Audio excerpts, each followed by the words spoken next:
Today on Listen Up, looking for a better way to live in the biggest cities of our land. The hunt for a more personal touch in the places that most call home.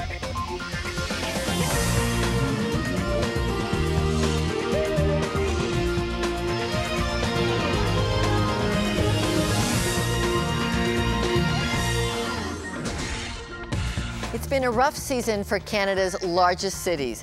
Increased gun violence, hyped up media reports, a federal government study saying there is a crisis facing most of our cities. Challenges of poverty and homelessness alongside unprecedented wealth and a growing population. Today we'll hear from people involved in all city issues, from the most personal to the most dangerous. Taking us first to the city issue which has been getting the most attention: how to tackle the problem of gangs, guns, and a troubled youth culture. Toronto has grappled with its highest gun violence rate in 15 years. That crisis brought a controversial neighbor from the U.S. to Canada. Listen Up's Melinda Esterbrooks joins us in Scarborough, Ontario, with more on the story. Hi Lorna, I'm here at the East Scarborough Boys and Girls Club in Scarborough, Ontario, talking to Dr. Eugene Rivers about the solutions for violent crimes in Canada. Faith-based organizations bring spiritual capital, cultural capital, organizational capacity, volunteers, and material resources. Faith-based organizations in poor neighborhoods are usually comprised of larger networks. It's one of the most vital resources that are underutilized by governments. There's the spiritual piece, which is prayer, devotion, a centered life, a moral lifestyle that can be an example to the poor. And so faith-based institutions are ultimately, when we're talking about poverty and violence, the most strategic institutions of civil society. The vision of our church is restoring broken lives. We see such an abundance of brokenness, lives, families, lives that are in such struggle, such difficulties, such sense of loss of any dreams that they had. To be a church here, it's a perfect place. The city councilor told me that once. He said, "This is the worst place in my whole ward." You know, our conclusion is just, that's the perfect place to be a church. We want to be near broken lives. Community-based programs like the Boys and Clubs, after-school programs, Sunday school. Well, although I wouldn't want the government to pay for that because that's an explicitly partisan deal. Right. But the government needs to be supporting after-school, out-of-school, 7-day-a-week programs that provide wraparound services to meet the neediest kids in the poorest neighborhoods. The schools can't do everything alone, that they need to have parent involvement. And sometimes you find that there's a lack of parent involvement in the school in terms of parent-teacher interview and so forth. And so parents don't know what's going on with their kids. And that produces some sort of impact on the young people. Involving parents, involving the school at every single level. This is not an issue that we can solve working in silos. It's an issue we absolutely have to get youth working in the forefront and involved in planning levels and involved at every level in order to truly address the issue. I encourage you, brothers and sisters, close ranks, drop the baggage, unify yourselves so you can speak with an effective voice. The one common denominator that should bring a Muslim, a Buddhist, a Sikh, and a Christian together is defending poor children. Because we ain't got to agree on theology. If we can agree that it is in the interest of the society to make sure that poor children don't suffer needlessly. Now, if we can't agree on that, we got a problem, and your religion ain't working. I don't care who you are. A lot of the issues that he's been talking about, the faith community's been talking about for a while, unfortunately, and it's not getting the voice that it needs. But maybe this will be that extra look from an outside point of view into the different issues that are going on in our community that will make a difference in people reacting to what he has to say. There's a lot of work to be done, and I mean, he hit it on the nail when he said faith groups and schools and parents and everyone needs to be involved. The churches must mobilize themselves. We've got to move out of the pews and the pulpits and get in the streets. Jesus went to the street. Jesus was almost born in the street because he was homeless. And so the Christian church must follow Jesus. Jesus said, the Spirit of the Lord is on me because He's anointed me to preach good news to the poor. So we, the Christians, need to be reconverted to the mission of Jesus so that we can make a difference in the lives of those that are poor and those who suffer. Coming up next, finding a better way to help people in the city through some of the oldest assets known to the world. The Work Research Foundation on why that source is being ignored. Canada can afford its poor. We have enough wealth to pay for our poor. We do not have enough wealth to pay for government mismanagement. We do not have enough wealth to pay for government misappropriation.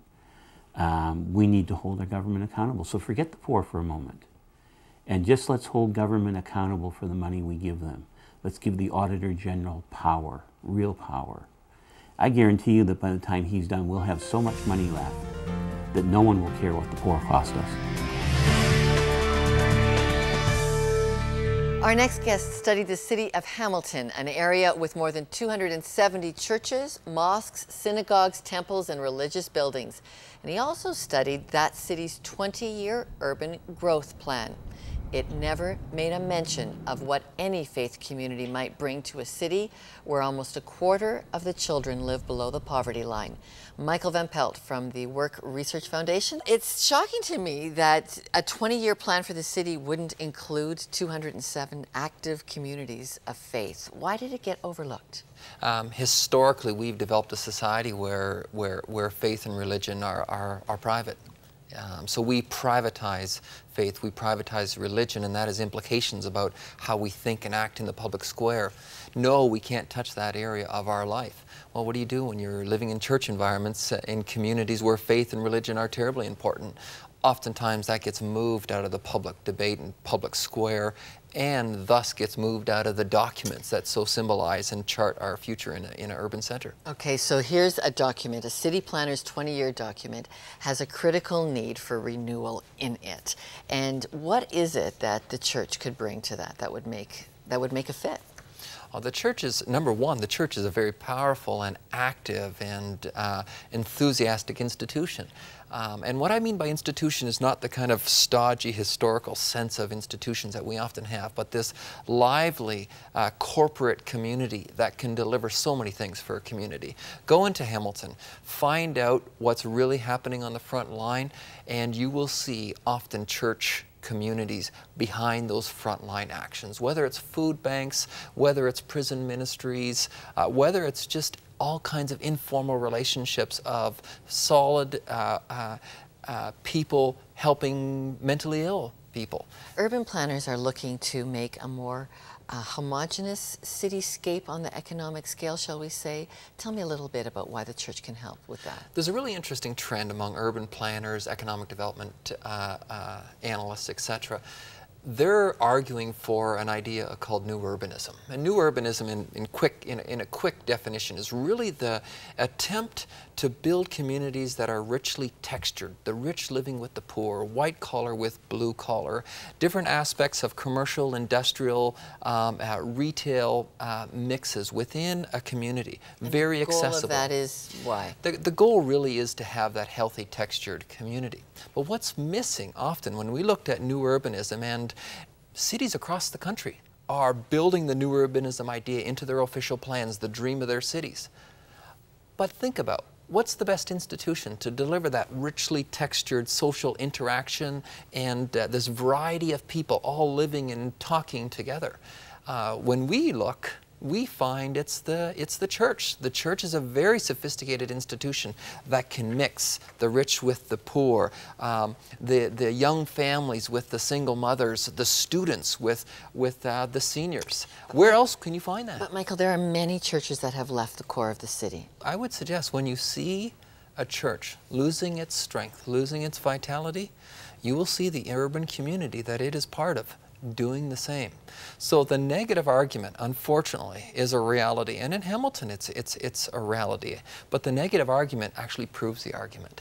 So when we're starting to see where you find a lively, growing church, you will find the seeds of urban renewal and economic development. So who should grow first? The church? Hang in there, be lively, don't give up on this city, or is it an economic strength of the city that makes the church feasible? I think the responsibility lies in both both sides. You challenge churches to draw private investment to them. What do you mean? What we're saying is we're suggesting that when you have a lively and growing church, follows private investment. People put money into their communities. The church I worship at First Hamilton CRC, you know what? It was a church about to die 10 years ago. They had to make a judgment call. Do we continue?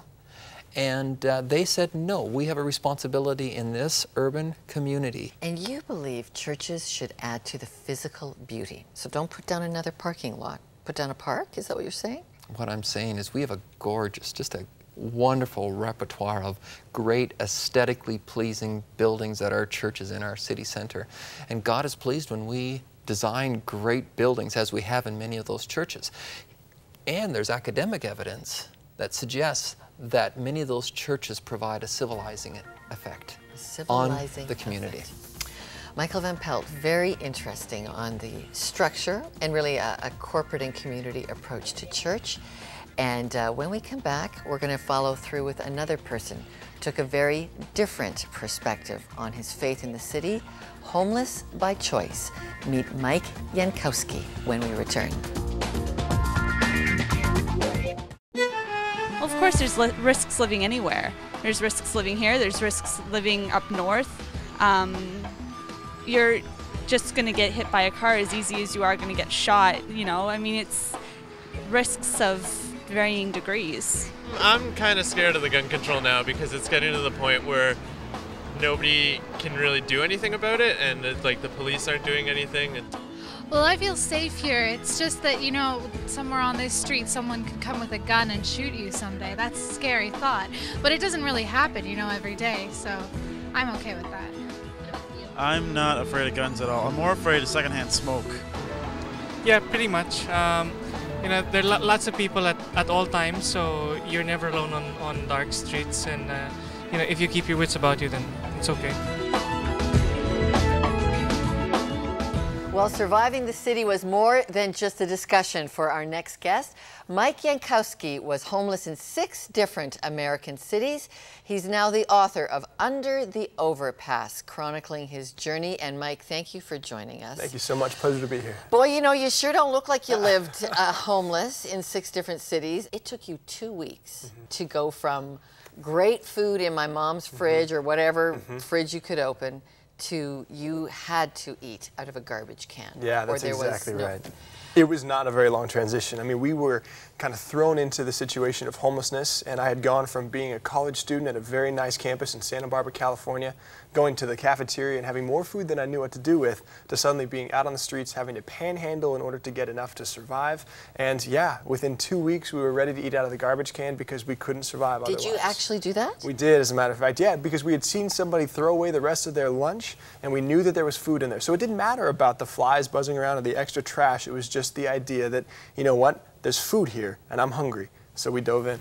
You threw yourself into this. Yes. Okay, explain why. It was a choice and a decision. I had been going to this Christian college in Santa Barbara and realized that, gosh, you know what? I'm saying that I'm a Christian and people look at me and think I'm a Christian, but gosh, if you look at my lifestyle, there's not very much to back up what I say that I believe. There's nothing that really looks like I'm trying to reach out to people or care for. Okay, right now a lot of Christians are saying, but I don't want to be homeless to prove I'm a Christian. No, totally. And I don't think that everybody does by any means, but that was just what I felt, that, gosh, you know what? I want to go out and try and understand who these men and women are on the streets of American cities. So a buddy of mine and I decided that for 5 months we were going to go live as homeless men in 6 different American cities. So deep spiritual motivation. You wanted to feel what hurting people felt like. Yes, exactly. To understand and to identify and to see who are these people and what's it like to be out there.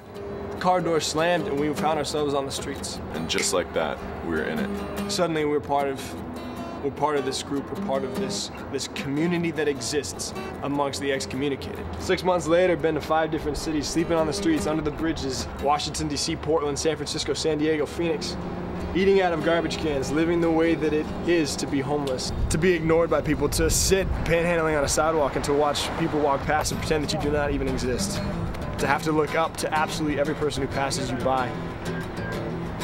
And worse than not even being looked down upon, just to be ignored. To try and talk with someone and have them pretend that they don't hear you, to have them pretend that you aren't there, to be told that you are not a human being by people's actions as well as their words. If everybody's pretending that I'm not here, am I here? When a single person would look at us and acknowledge us, it was the best moment of the day. If one person would look down at us and smile, it changed the day. Mike, you learned some things in that journey, and you write about it saying, things I thought were true are no longer true. What I saw so much with that is just, I had an idea about who homeless people are and kind of how they exist and what they are. I mean, I would walk past people on the streets too and kind of say, oh, you know what, they're not my responsibility. I don't have anything to do with them. They've chosen to be there. But being out on the streets and seeing who these men and women are and hearing the many stories. I mean, you have a story about what led you to where you are, same with me, same with the people who are watching. So does every single one of these people out on the streets, and learning that was powerful. Okay, what are they experiencing? What are they feeling? Well, for a typical person out on the streets, you wake up, and in Canada it's really cold, or in some parts of the United States really cold, wake up outside on the streets, have to figure out, one, where to use the restroom. You and I, we simply go across the hallway, right? But for these people out there, well, they got to find a place to use the restroom. Bare essentials and necessities, things we take for granted, take a very long time for people out on the streets. As well, a lot of dehumanization and just feeling forgotten and ignored. We walk by people that are homeless on the street. In every major city I go to, I'm shocked how many are there. What are we supposed to do? What should I do? Yeah, definitely. I think there's a couple things that you can do. On one level, for you personally, one of the great things to do is to buy gift certificates from local fast food restaurants or coffee shops. You can put those in your purse or in your wallet or in your car, and when you see one of these men and women out there, offer that to them. The squeegee guys at the corners, everything. Yeah. Give them a... Because it's better than money. It's better than money because it probably won't be used to buy drugs or alcohol. They could use that to go to that restaurant and buy something that will fulfill their need. Yes, it's compassion. It's meeting their needs where they're at. As well, even something, as I was saying earlier, eye contact. Just acknowledging that that person exists. When someone did that for Sam and I, it changed our afternoon. I was in Portland this summer and I bought a guy a $2.50 burrito and talked to him for 5 minutes. He looked at me halfway through the conversation and said, "You realize that you've changed my entire week. Nobody's talked to me in a week." Mike, your parents thought you were nuts when you did this. They are not interested in your faith view. You do this because Jesus is motivating you. Yes. Why did you choose Jesus to follow? You know what? I could not get away from the idea that God loves me, that He created me, and that He wants to be a part of my life, and He wants me to follow after Him. I was right before my freshman year in high school. I heard the story about the gospel of Jesus Christ, and I couldn't get away from it. There has got to be something that explains why we exist. There's got to be something that explains within me this thing that says, you know what, there is good and there is evil. There has to be a reason for that, and the reason that I believe is true is Jesus Christ, and it's His gospel. What's your end run? What do you hope will happen? You know, what I hope will happen is that people, if they get a chance to read Under the Overpass, are more excited and more encouraged about going out and making a difference. Hearing stories about people who have picked it up and then gone out and made sack lunches and sat down next to people and engaged them and helped to change other people's lives. I hope that sort of thing continues to happen more. Thank you for helping us get to know the homeless people in our cities. It's a great book, Under the Overpass. All the best. Thank you very much. Well, coming up, a woman who's asking the tough questions. Diane Elms knocks on business and strangers' doors alike and finds out what people really want spiritual help for in the city. Closed captioning provided by Duca Financial Services Credit Union. Discover more affordable banking at duca.com. If you see stuff happening, stay away from it. Just be wise. But I mean, it's no reason to live in your house all day and never come out. It's life. I feel pretty safe in the city, especially downtown. No, not really. Why is that? Too much violence going on. I don't feel safe going out at night by myself. Definitely not. All right, our next guest is Diane Elms, who's been tackling a different approach to healing the city. She's been walking her streets from bars to big business and asking what people wish God could help them with. And Diane Elms, thank you for coming to Listen Up. You have got nerve, my friend. These people don't know you. Pretend I'm a business that you're just going to knock on the door of. How would I receive you? Okay, I go in and my spiel never changes. Hi, my name's Diane Elms. I'm a business owner here in Hamilton, and I believe in praying for businesses. Is there anything that I can pray for you about? That's it. And What do people say? Like, I would kind of think, well, that's odd. That's never happened to me before. That's right. And you know the look you just gave me when I said it? That's the look I get. Okay? I get that and look. I'm like, I really like prayer. Exactly, but that's what I usually get. I get this shock response from them. And then you know what the next question is I get from people? How much does it cost me? Really? That was the thing that really struck me when I started doing this. They would look at me and they would say, how much does this cost me? And I would look at them and go, what do you mean? Because that's just not part of my concept. And they would say, what, like we buy 10 prayers and it costs $100? And I'm like, no. I'm just here to pray for you because I believe that we need to start praying for our businesses. So you're doing this in a city which has actually a shocking amount of child poverty in Hamilton. Correct. Lots of church outreaches and different things into it, but Barton Street, where you go, was at one time the main street of your city. It's tried to recover as an economic place. It's got lots of character on it. It's a very diverse street, but it also has some really dangerous and dark places on that street. And you're not doing this solo. Steel City for God was birthed out of actually how all of this started was on Labor Day 2003, I really felt to hold prayer for Stelco. This like is the how big, one of Canada's biggest steel exactly. factories. And Okay. so we all by yourself? No, I had a team, and we put it together in a couple of weeks, and we prayed at Dundurn Park right after the Labor Day parade because that's where they all go back to. Right. And from there, that grew to going into Hamilton City Hall Council Chambers, and we're there every Thursday night, 7:30 till 9. We've been there, it'll be 2 years in February of this year. And every Thursday night we join together, and one of our focuses is business. In the beginning, now I've gone down 3 times down Barton Street. In the beginning, every door. Every door. After they, get over the shock of it doesn't cost them any money, and they say, "What's in it for you?" And I say, "There's nothing in it for me. I just would like to do this." And people are shocked that there's actually people that care enough that would do this for them. And see, my home church that supports me in doing this, when I go out, okay, because I tell them, and our church prays for them on a regular basis on all the businesses, and I bring them back the names and their prayer requests, and we're not even in that area. And so they would say, "Well, why would you do this?" "Well, because I think it's important." And from that, it's taken me a time to build a relationship with them.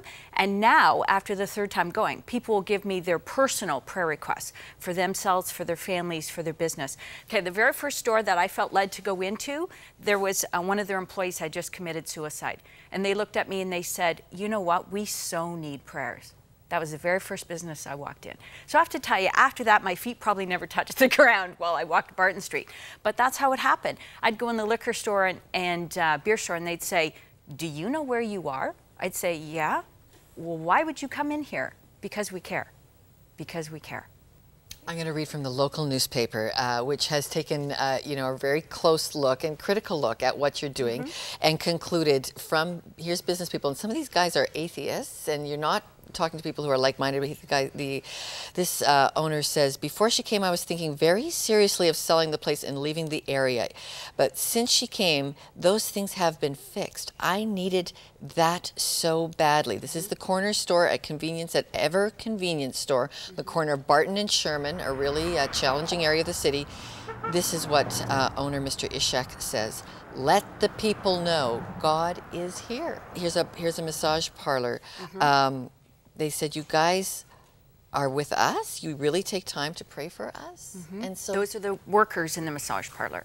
They actually, the last time we were there, they were crying. One of the girls were crying to think that someone cared about them. Someone cared about them.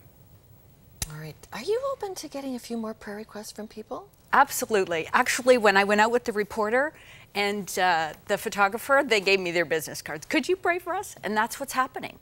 And since this article has come out, we've had businesses calling, we've had people from other communities calling us, and this is growing and expanding. And our hope is that we can implement this with other churches throughout the city of Hamilton, call it the Church of Hamilton, and pray for businesses throughout the greater city of Hamilton, not just Barton Street. If you'd like to get in touch with Diane and you'd like to get part of Steel City for God, and you're open to having this thing grow and spread, write to us at listenuptv.com and give Diane your prayer request.